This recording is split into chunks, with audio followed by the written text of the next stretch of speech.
የአዲስ አበባ ከተማ አስተዳደር በ2018 በጀት ዓመት በመንግስት በጀት የ50,000 ቤቶች ግንባታ መጀመሩ ይታወሳል። ቤቶቹ በተለያዩ ሳይቶች የሚገኙ ሲሆን ግንባታቸው በፍጥነት እየተከናወነ እንደሚገኝ ተገልጿል።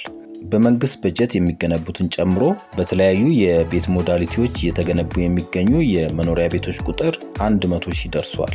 በመንግስት አስተባባሪነት የመኖሪያ ቤት ግንባታ ከሚከናወንባቸው ሳይቶች መካከል ቱሉ ዲምቱ፣ ወርቁ ሰፈር፣ ገርጂና አራብሳ የሚባሉ ሳይቶች ይገኙበታል። በመኖሪያ ቤቶቹ ግንባታ የአዲስ አበባ ሳይንስና ቴክኖሎጂ ዩኒቨርሲቲ ወይም አስቱ በአማካሪነት እየተሳተፈ ይገኛል። ከመኖሪያ ቤት ዜና ሳንወጣ የባህር ዳር ከተማ አስተዳደር 20,000 ገደማ ሰዎችን ተጠቃሚ የሚያደርግ የመኖሪያ ቤት ብሎክ ዕጣ አውጥቷል።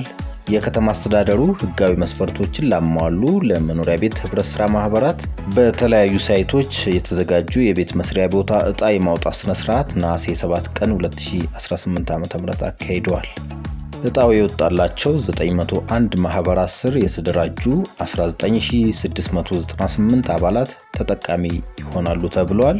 ከተማ አስተዳደሩ ዕጣ የወጣባቸው ሳይቶች 4 ሲሆኑ እነዚህም ወረብ፣ አዲስ ዓለም፣ መኮድና ሰልቸን ናቸው። በእነዚህ ሳይቶች የተዘጋጀው 1045 ሄክታር መሬት ለተጠቃሚዎች ይተላለፋል። የዚህ ቪዲዮ ተመልካቾች እስከ መጨረሻው ስለተከታተላችሁን እናመሰግናለን። ለቻናላችን አዲስ የሆናችሁ ሰብስክራይብ በማድረግ ቤተሰብ እንድትሆኑ በአክብሮት እንጋብዛችኋለን። በዚህ ቪዲዮ ያሰናዳንላችሁ መረጃ ይህንን ይመስላል። መልካም ጊዜ እንመኝላችኋለን።